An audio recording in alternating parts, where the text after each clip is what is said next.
There's a part of me that won't. Sorry. There's a part of me that wants to give up every day. It's like I like being depressed, but at the same time, I know I shouldn't be like this. I don't know what to do. Wants to give up. I assume you mean that in a bad way, like wants to kill yourself, wants to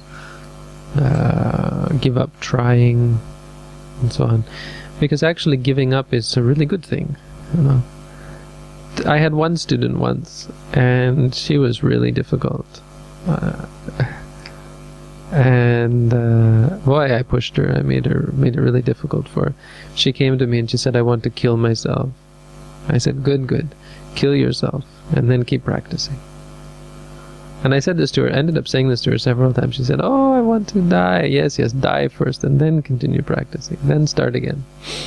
And then I would explain what I mean. You know, dying is giving up the idea of self, giving up all of this stuff that you're clinging to.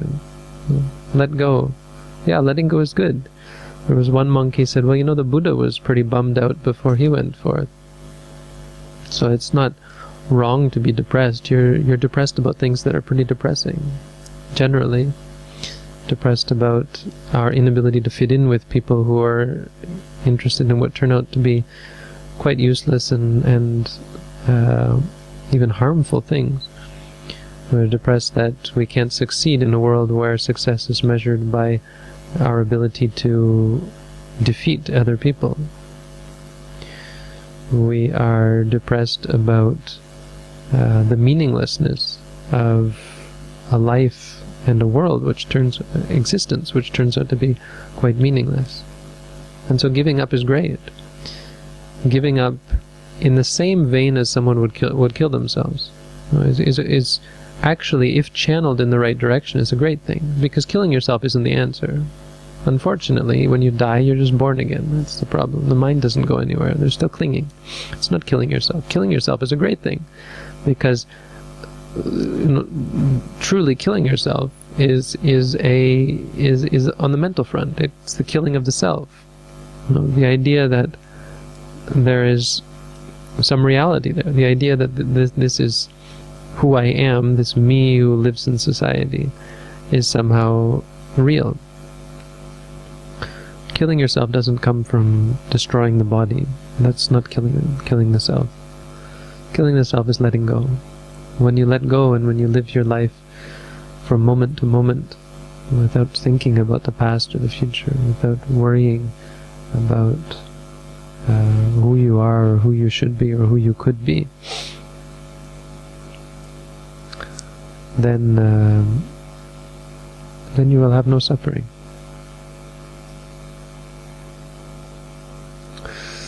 So that's first thing I would say.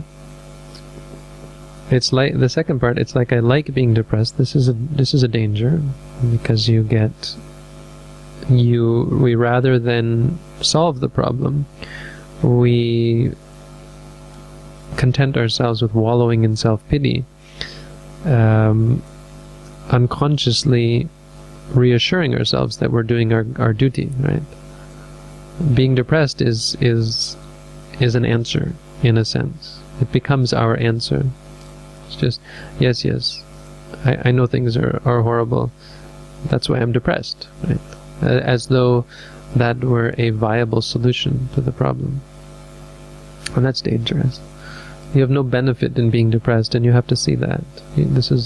All you have to do is meditate on the depression, and you'll see how meaningless it is. You'll see how useless it is. You'll look at the depression, you'll see it disappear in a second, and then you'll wonder, like, well, what's wrong?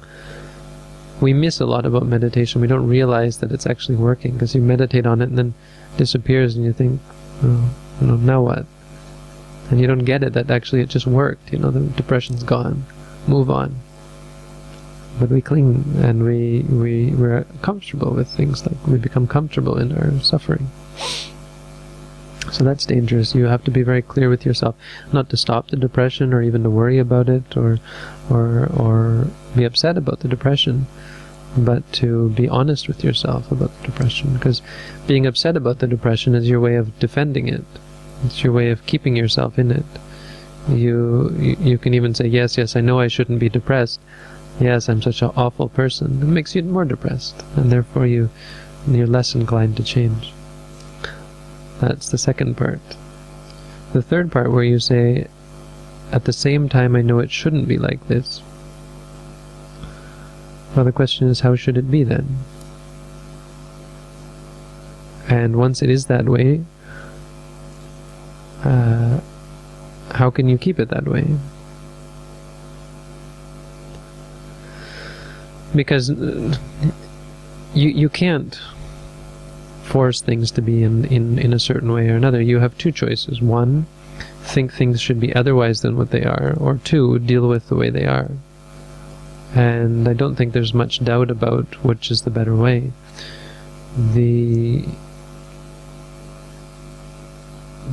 There can be no comparison between wishing that things were otherwise than they are and dealing with things as they are, coming to terms with things as they are. My teacher always reminds us, the Buddha always reminded us, don't worry about the past, don't worry about the future, make the present moment the best it can be. This is how my teacher always puts it, make the present moment the best it can be. Tham pachuban hai di thi sut. That's how he puts it. Again and again he reminds us, and that's really all it is. You don't have to solve the past, you don't have to solve the future, you don't have to make things better. Because when you cling to your idea of the way things are better, it will one day be like that, and then you'll lose it, and then it'll change again. You'll cling to it, and then it won't be like that again. This very thing that what you have to do is learn to, or remind yourself that, see this as a lesson, that things can change in this way. Things can be the way you wish, and later not be the way you wish. And so, admit to yourself that you need a better way. You can't rely on things to be the way you want. And so whether you know that things, what you mean by that is that you should be like an enlightened being or not. The way to enlightenment is not by wishing or thinking about how things could be. It's about dealing with the way things are. So deal with your depression. Look at it. Live with. Study it.